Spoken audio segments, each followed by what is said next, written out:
नमस्कार, मी अभिनेत्री अपूर्वा सोनार. Savitri India news चॅनलमध्ये आपणा सर्वांचं हार्दिक हार्दिक स्वागत आहे. संस्थापक अध्यक्ष माननीय दशरथ कुलकर्णी सर आणि माझ्या सर्व सावित्रीच्या लेकींना माझा जय ज्योती जय सावित्री. मैत्रिणींनो, आपण एक नवीन सदर सुरू केला आहे, ते म्हणजे थेट भेट. यामध्ये आपण समाजातील मान्यवर व्यक्तींकडे जातो आणि त्यांच्याशी थेट भेट करतो आणि ती भेट मग मी तुमच्याकडे पाठवते. तर आज आपण असंच अमरावती जिल्ह्यातील परतवाडा तालुका आहे त्या ठिकाणी आपण एक मिस्टर वासनकर यांच्याकडे आलेलो आहे. त्यांची ओळख काय आहे ते स्वतः करून देतील आणि आपण नंतर त्यांच्याशी बातचीत करूया.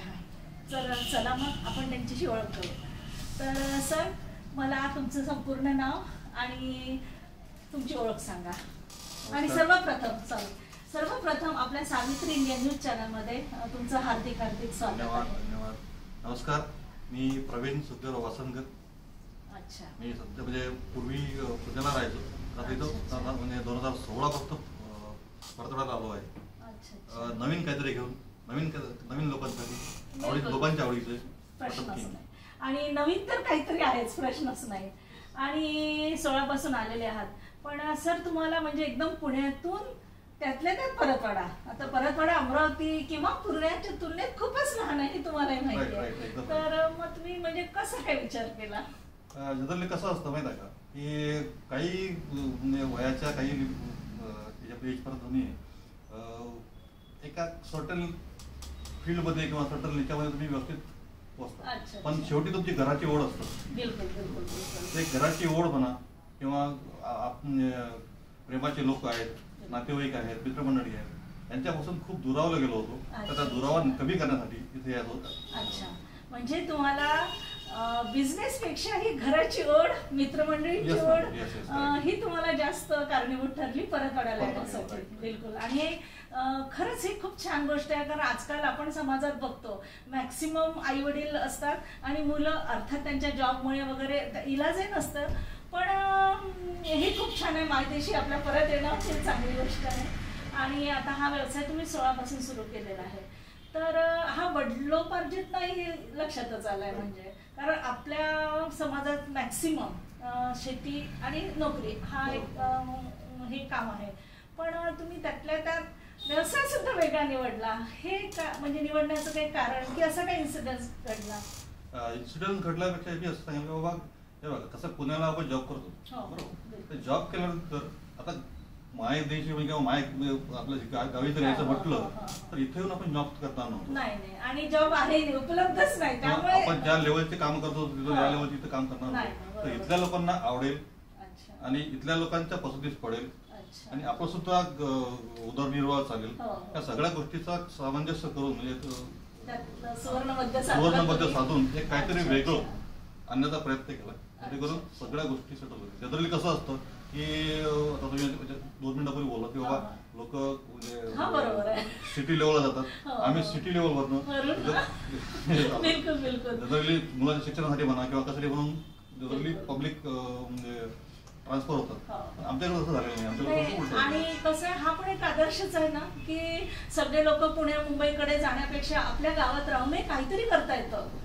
ही एक नवीन पिढीला एक हेच आहे ना, म्हणजे उदाहरणच देता येईल. बिलकुल. आणि त्यातल्या त्यात म्हणजे हा व्यवसाय तर निवडला. पण कॉटन किंग याच्या मागे काही आहे का? कारण बरेच ब्रँड आहे, त्यातला कॉटन किंग निवडायचं कारण कसं आहे की माझा जो शेवटचा जॉब होता तो मी कॉटन किंग मध्येच करत होतो. फ्रँचायझी वडोमध्ये काम केलं बरेच, म्हणजे तसं पुण्यात असताना बऱ्याच फील्डमध्ये काम केलं. रिटेलमध्ये केलं, डिस्ट्रीब्युशनमध्ये केलं, इन्शुरन्समध्ये केलं. तर रिटेलमधलं जो सगळ्यात शेवटचा जो होता तो कॉटन किंग होता. तर कॉटन किंगची जी काही पॉलिसी जी आहे ना ती म्हणजे फ्रँचायझी फ्रेंडली, कस्टमर ओरिएंटेड असल्यामुळे आपल्याला तो ब्रँड एकदम म्हणजे आणि right from the day one you start earning हे असल्यामुळं आपण तो कॉटन किंग. मग तुमचं असं त्या कंपनी सोबत काही टायअप वगैरे? कंपनीसोबत टायअप म्हणजे फ्रँचायझी मॉडेल असतं ते. आणि कंपनीचे जे काही डायरेक्टर लोक आहेत म्हणजे कौशिक मराठे साहेब, मराठे साहेब, ते सगळे परिचित असल्यामुळे त्यांनी त्यांच्या प्रेरणेनंच आपण इथे आलेलो आहे. मग त्यांनी कधी व्हिजिट वगैरे दिली? हा, ते म्हणजे विजिट करतात कौशिक मराठे मागच्या 2-3 महिन्यापूर्वी येऊन गेले. पण परत तरी तुला माहित नाही, पण त्यांचा वरदस्त आमच्यावर आहे हे मात्र. आणि त्यांना खूप आनंद होत असेल ना की परतवाड्यासारख्या ठिकाणी कॉटन किंग हा ब्रँड तुम्ही चालवत आहात. आणि एवढे त्यांना कस्टमर पण मिळाले.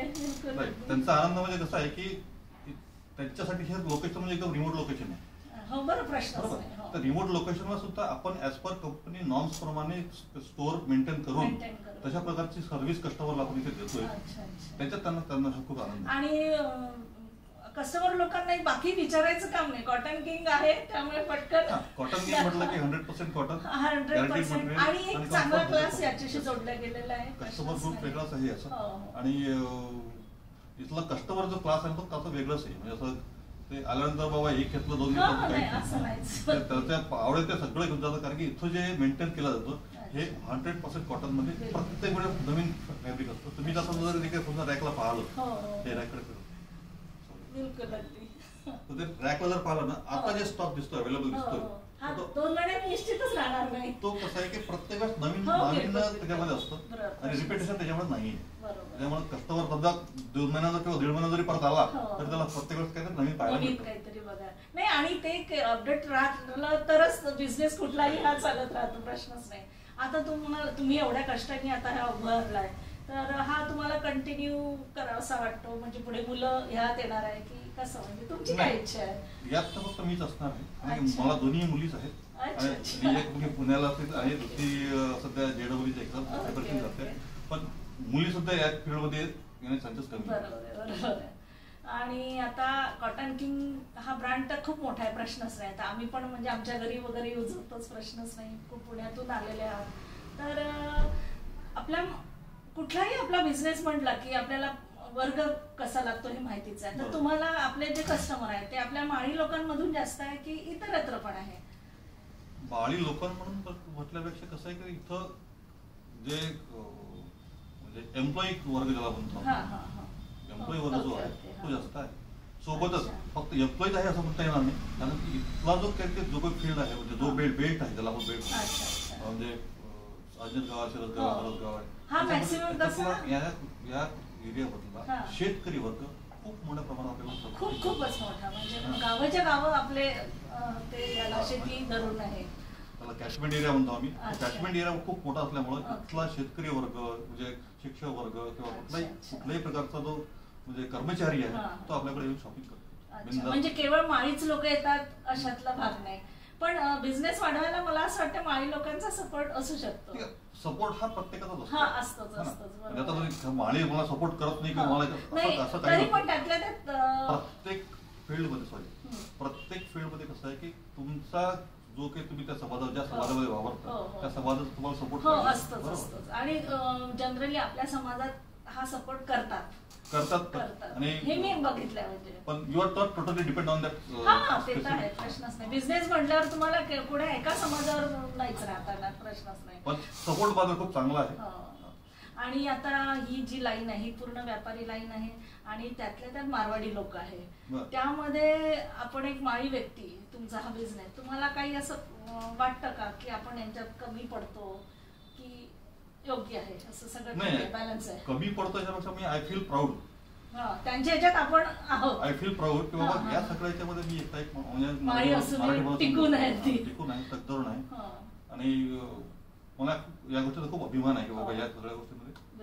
आणि मी गोष्ट सगळ्यांना आवर्जून पण सांगतो का नाही, आपल्यामध्ये स्किल्ड असलं तर कुठेही टिकू शकतो हे तर प्रूव्ह होतच अगदी. पण त्यातल्या त्यात ही पूर्ण टोटली लाईन मारवाडी लोकांची आहे. म्हणजे आहेच, प्रत्येक दुकान मारवाड्यांचंच आहे अगदी त्याच्यात. त्यामुळे म्हणजे मी पण कधी लक्ष दिलं नाही की आपल्या माळी लोकांचं असं म्हणून अगदी. पण आम्हालाही खूप प्राऊड आहे की या लोकांमध्ये टिकून राहणे हे खूप मोठी गोष्ट आहे. आता तुम्ही लोकांसाठी किंवा आपल्या तुमच्या कस्टमरांसाठी काय अशा वेगळ्या स्कीम देतात की नाही द्यायची गरज आहे?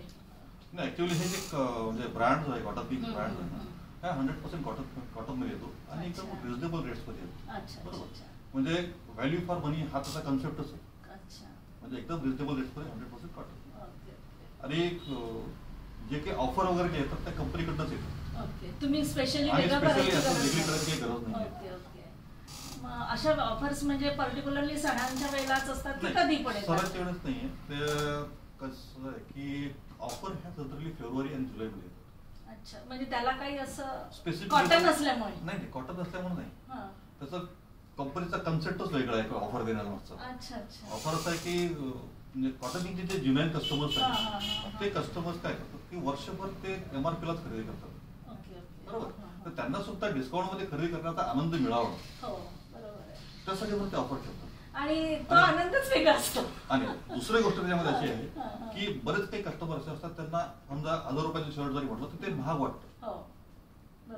ते जर त्याला म्हटलं 1000 रुपये हे 800 रुपयाचं आहे तो आनंदाने घेऊन जातो. त्याला एकदा त्याला सवय लागली कॉटनची तर नेक्स्ट टाइम तो MRP ला खरेदी करणार. हा त्याच्यामागचे दोन उद्देश म्हणजे याचे कस्टमर लागलेलेच आहे. एकदा यांनी यूज केलं की तो दुसरीकडे फटकत नाही. आणि त्याच्यामुळेच काय होतं की दुसरी आणखी याच्यामध्ये कन्सेप्ट असा आहे की जनरली मार्केटमध्ये जे काही ऑफर असतात त्या ऑन लेफ्ट ओव्हर स्टॉक जुन्या स्टॉकवर, पण इथली जी कॉटन स्टॉक हे असते ऑफर असते ती इन ऑल फ्रेश गार्मेंट्स. म्हणजे आता जरी माझ्याकडे स्टॉक येऊन पडला ऑफर पिरियड मध्ये तर त्या स्टॉकवर सुद्धा ऑफर लागू आहे. अच्छा अच्छा अच्छा.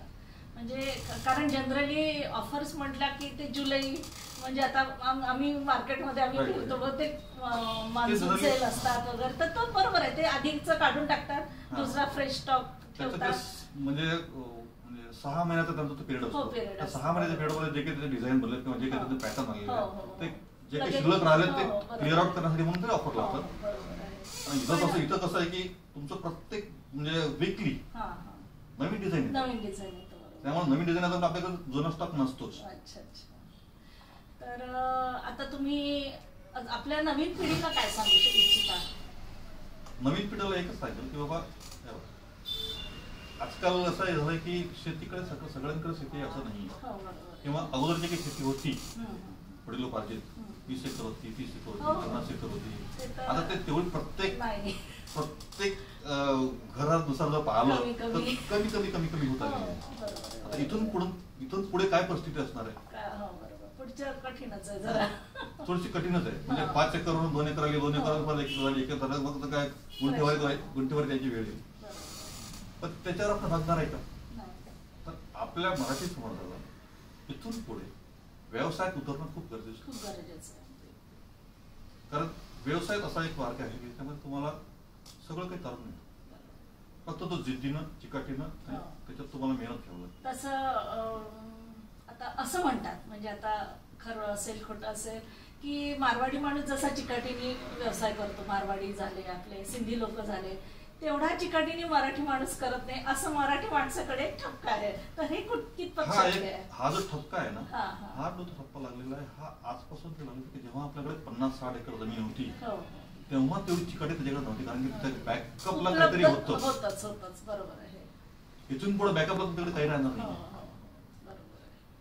जेव्हा पोटाला जेव्हा तुमचा चिमटा बसेल ना तेव्हा तुम्ही ते तेवढ्या चिकाटीनं तेवढ्या जोमानं तेवढ्या मेहनतीनं तो व्यवसाय करा. नाही त्याला थोडंसं मला असं वाटतंय कारणीभूत अशी पण परिस्थिती आहे ते फॅमिलीमध्ये राहतात त्यामुळे एक भाऊ पुढे जातो दुसरा मागून येतो. आपल्याकडे विभक्त कुटुंब पद्धती असल्यामुळे जे करावं लागतं ते त्याच व्यक्तीला करावं लागतं. हा पण त्याला मागचा उद्देश असेल पण तरी पण मराठी लोकांना एक ठपका दिलेला आहे तो आपल्याला आता नवीन पिढीला तो मोडून काढायचा. कारण कुठल्याही व्यवसाय म्हटलं काही म्हटलं की मेहनत ही आहेच त्याच्याशिवाय तुम्हाला पर्याय नाहीच आहे. मेहनतीशिवाय तुम्हाला काहीच मिळू शकत शेतात गेलो तरी तुम्हाला मेहनतच करावं लागतं. तर तिकडे मेहनत करायची इकडे मेहनत करा आणि एसीत राहायला मिळतं.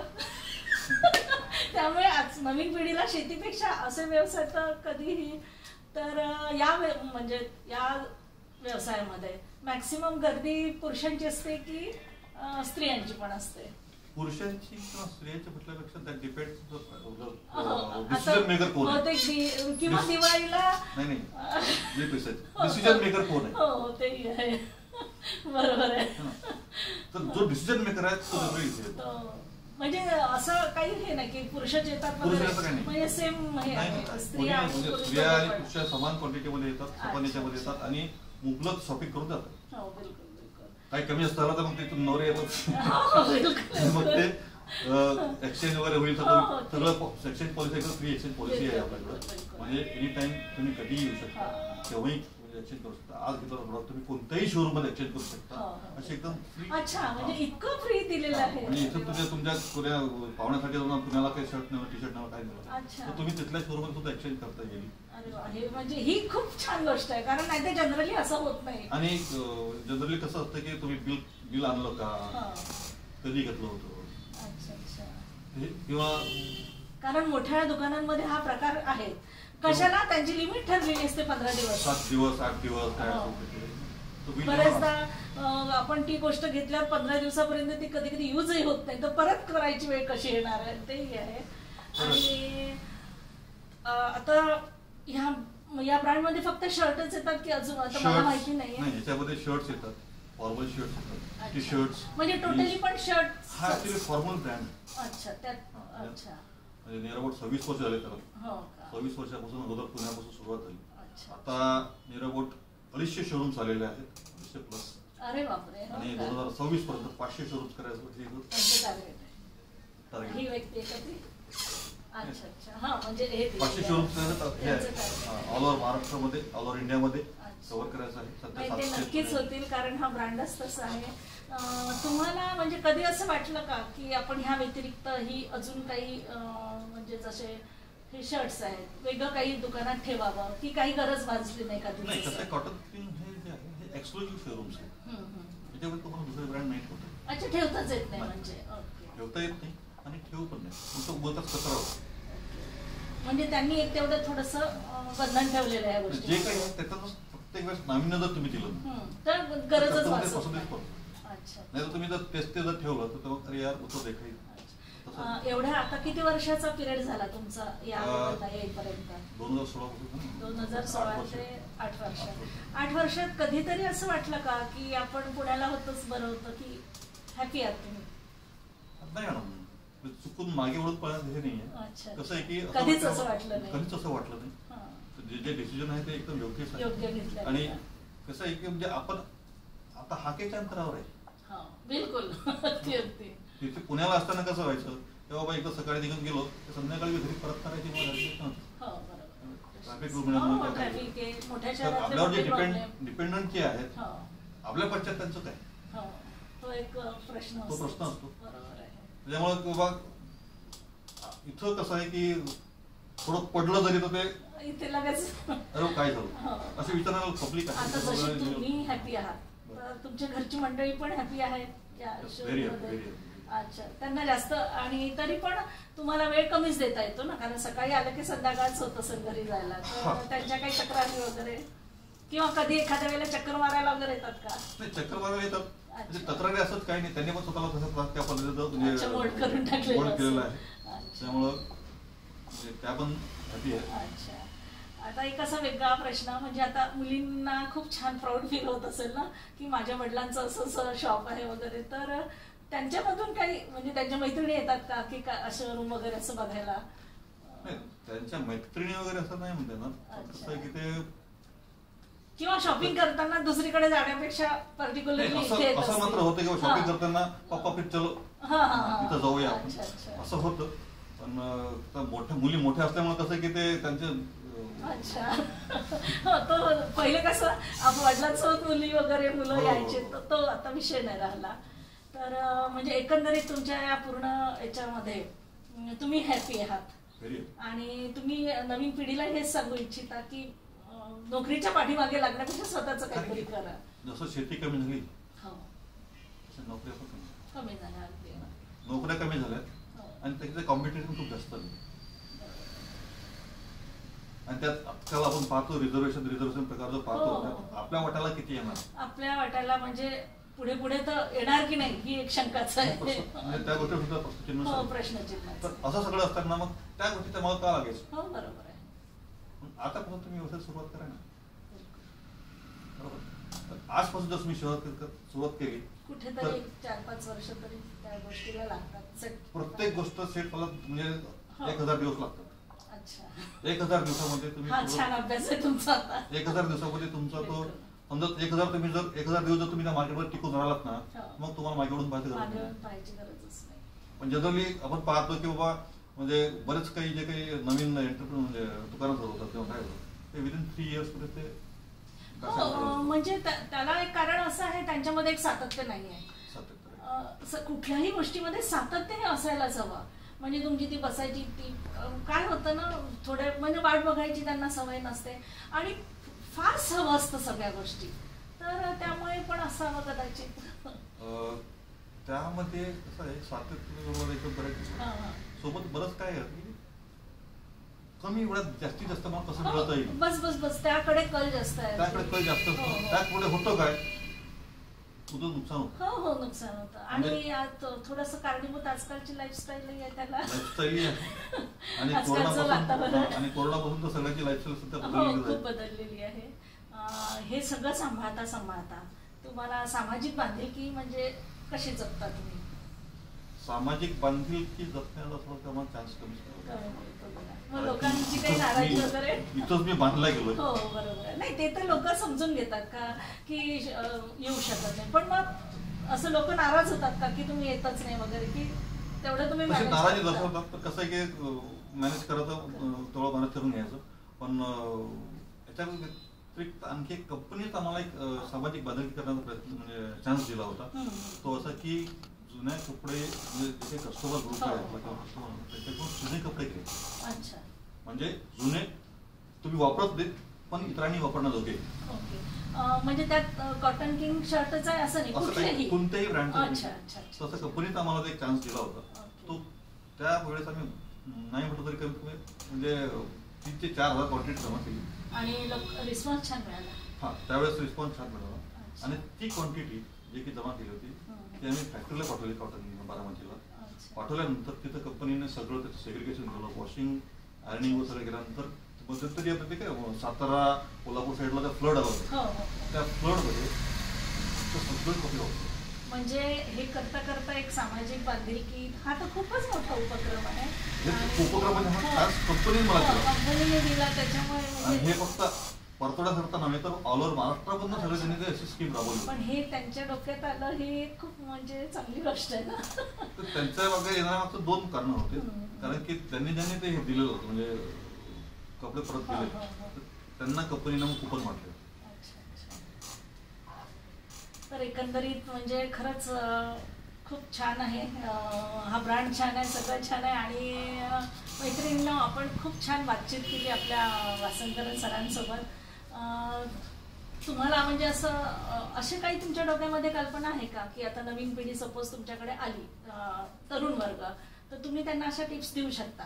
मी कधीही तयार आहे. म्हणजे मी तर म्हणजे असं कोणी जर आलं ना, फक्त रिटेल मध्ये किंवा कॉटन किंग बाबतीतच नाही, कोणत्याही फील्डमध्ये. कारण की माझं जे एक्सपोजर होतं म्हणजे रिटेलमध्ये काम केलं, डिस्ट्रीब्युशन मध्ये काम केलं, इन्शुरन्स मध्ये काम केलं, तर कोणत्याही फील्डमध्ये जरी आला तरी म्हणजे त्याला मार्गदर्शन करण्याची माझी सोजवळ आणि प्रामाणिक इच्छा आहे. खरंच तुम्ही म्हणजे खूप मोलाचं मार्गदर्शन दिलं आपल्या नवीन पिढीला. आणि एकंदरीत कसा व्यवसाय चालवला काय हे म्हणजे एक वाखाणण्यासारखं आहे. आणि तुमचं व्यक्तिमत्व कसं दिसून आलं याच्यामध्ये. अतिशय सुंदर दुकान आहे. तर मैत्रिणींनो, आपण खूप छान दिलखुलास वासंकर सरांसोबत गोष्टी गप्पा केलेल्या आहे. आणि नवीन पिढीला सुद्धा म्हणजे युवा पिढींना जर काही मार्गदर्शन लागत असेल तर आणि त्यांनी कधीही या आणि आम्ही तुम्हाला बिलकुल मार्गदर्शन करू शकतो असं त्यांनी आश्वासन पण दिलेलं आहे. तर सर पुन्हा एकदा खूप खूप धन्यवाद, तुम्ही आमच्या चॅनलमध्ये आलात. आणि एक तुम्हाला नम्र विनंती, आपलं हे सावित्री इंडिया न्यूज चॅनल माळी लोकांचं आहे. आता तुम्ही ही मुलाखत जेव्हा शेअर कराल तेव्हा प्रत्येकाला सबस्क्राईब करायला लावायचं त्या चॅनलला आणि लाईक करायला लावायचं. आणि म्हणजे आपले सबस्क्रायबर वाढेल आणि या निमित्ताने तुम्ही पण घराघरात जाल. तर पुन्हा एकदा खूप खूप धन्यवाद. तुमचे पण धन्यवाद.